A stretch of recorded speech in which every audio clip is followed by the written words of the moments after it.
Okay, go ahead, buddy. So the green regulator? Yeah, so both these regulators, they help disperse the oxygen, okay? Both of these connect the same exact way, but they operate differently, okay? With this green regulator, we put it on the tank. This regulator is going to release continuously, okay? Like the concentrator here. Okay. Mary's receiving that oxygen continuously, okay?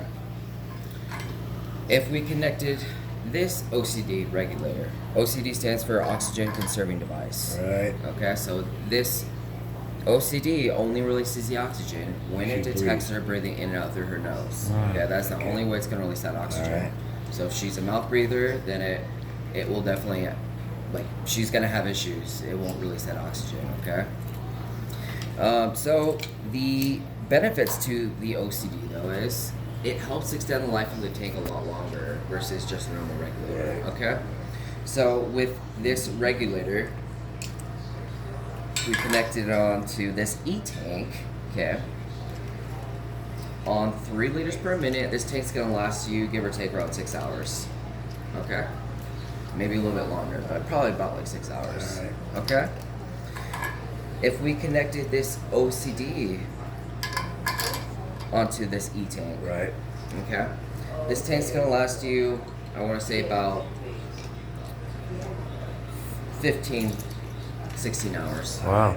Okay, so it is a big difference. Some people don't like using the OCD those because when it's attached onto the tank, and I'm going to go over how to connect those and everything like that, but when it's attached to the tank, a lot of folks say, I don't want to use this, I don't feel this, I don't want to, it's giving me anxiety. Let's use the other regulator.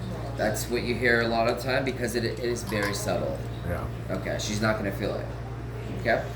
Because it's, in other words, it releases the oxygen on demand, on pulse, so it's going to be in spurts. So she's got to breathe through her nose in order for that to work. Say if she's using the OCD and you guys check her respiratory levels and they're a little bit low, just tell her to breathe through her nose a number of times, like quickly, and it will release the oxygen faster. Okay. You know, if Okay. I don't know, if she feels like she's lacking any oxygen at all. Okay. So now I'll go over how to actually connect these. Okay.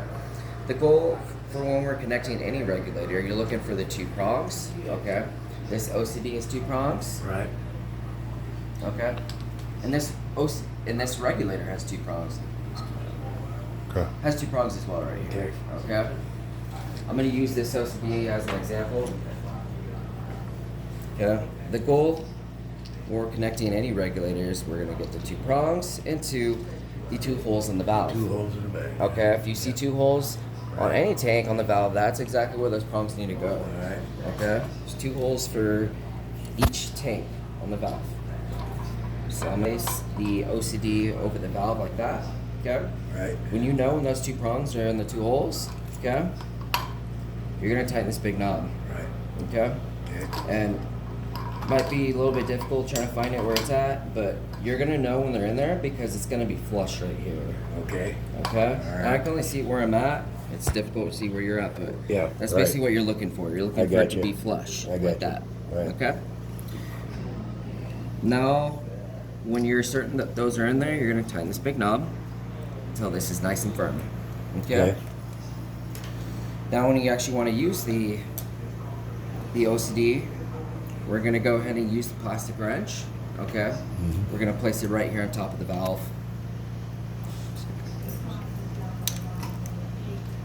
Okay. So I'm gonna turn it no more than half a turn. And also keep in mind whenever you're doing this, you're putting an OCD onto a tank and you're about to use the tank then after. For me personally, I always view it the same exact way. I view it so that the gauge is facing that way, Straight up. Okay.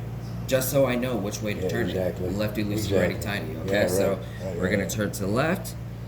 Yeah, the valve is open. I just turn it half a turn. That's all you need to do. Okay. Okay. Immediately the valve opens, and when you do that, the pointer shows how much oxygen is in this tank. Right. Okay. Okay. Showed us that it's barely in the green, but that's a full tank right there. Any fresh tank that we give you and that you're about to use, it's always going to be barely in the green. That's because I think they don't want to put too much oxygen in fully it, fill it. and then it's Don't gonna wanna blow overcharge off it. the, Right. you know, the. Sure. Just Yeah, like the any, top. any tank. Right? Yep. So next, we're just gonna go right here where it shows off, and Right. we're gonna turn that to the 3. 1, 2, 3. All right. Yep. That's pretty much it. We just gotta plug it in right here. But other Right. than that, there's just 2 steps to turn it on. Open the valve and turn it to 3. Right. And then there's 2 steps to turn it off. Okay? Turn the 3 back to 0. And always shut the valve Right. until it stops. Gotcha. That's it. Okay? Okay. We're rednecks. We get it. Yeah. Do we have any questions about the oxygen tanks or anything like that? The regulators? Nope. We're good on that? No, that's Okay. pretty straightforward there. Yeah. Okay, so next thing I want to try to figure out is how many oxygen tanks you're going to want me to leave here with you today.